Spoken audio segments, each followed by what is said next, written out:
The fact that so few people actually stretch their bodies is a bit sad to me. Like, I understand that it's a hard habit to develop because one, it is painful, and two, seeing progress takes a bit of time, but the freedom of movement you experience after you are nice and flexible is just indescribable. Throughout my stretching career, I found that there are 8 ultimate stretches that basically are everything you need when it comes to getting flexible in your whole body. And they split into 2 categories.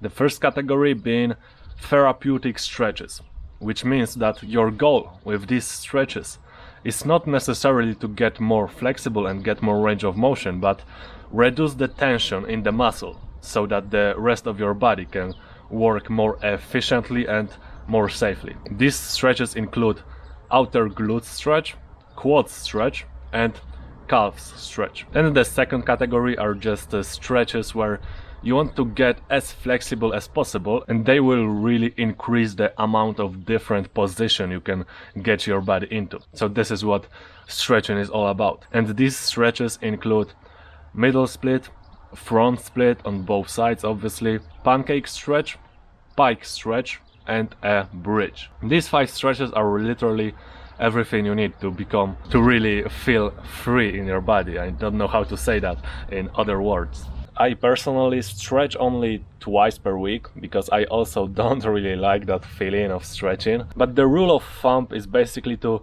accumulate at least 5 minutes of certain position per week if you want to get more range of motion in that certain position. And when it comes to the first category of stretches, which are these therapeutic stretches, having a good range of motion is definitely beneficial, so I advise you to accumulate these 5 minutes per week to get to a good level, and then you can switch to maintaining them. So I do like 1 or 2 minutes per week of these therapeutic stretches, and it is more than enough to just maintain them. And when it comes to the second category, which I like to call the big 5, I do 2 or 3 minutes per session 2 times per week, so it is like 5 or 6 minutes per week, something like that usually, and it really works. It really increases that range of motion. You can see it from week to week even. And with these 5 stretches, there are 5 ultimate stretching goals that I believe is the pinnacle of being flexible. Like, a human doesn't need to be any more flexible than that. And these 5 goals include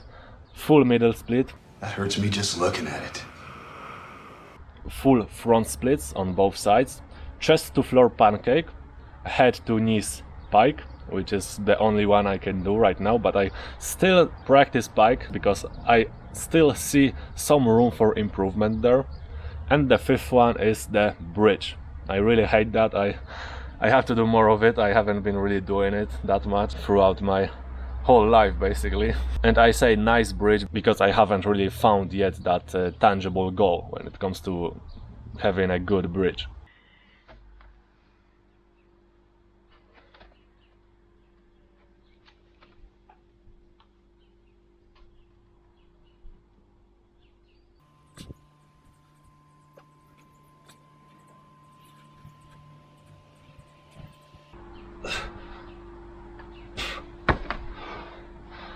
I know that was shit form, but it was kinda long, wasn't it? When it comes to balancing a handstand, it's often a good idea to just have that banana position, spread out legs to keep your center of gravity as low as possible, because that really makes you experience that pure feeling of keeping balance in the handstand position. At least that's what I experienced. I used to do a lot of these banana handstands, and then when I transferred to doing the straight ones, it was a lot easier to hold them because I already had that experience of balancing. Many people have no idea how hard they should stretch, and it is a good question.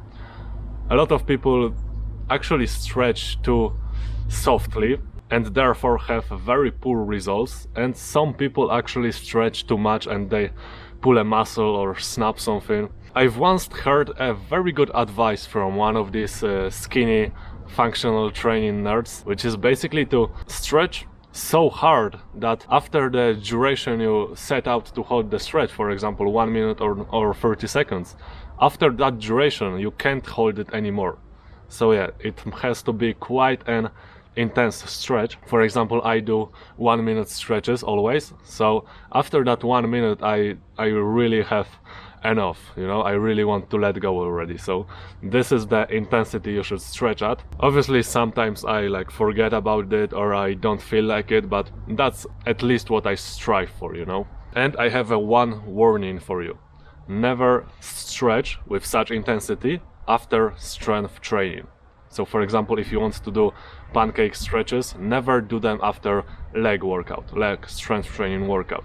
Or if you have to, do them with like very little intensity. Because when a muscle is fatigued after a strength training, it has basically a higher probability that it will get pulled or snapped or something like that. Because stretching can be a workout in itself. You can see that on your own skin. If you've never stretched and you do an intense session, on the next day you will be sore, because stretching is just so intense on your muscles. So yeah, I would really recommend you, if you do strength training for your legs, then do stretching for your legs on other day.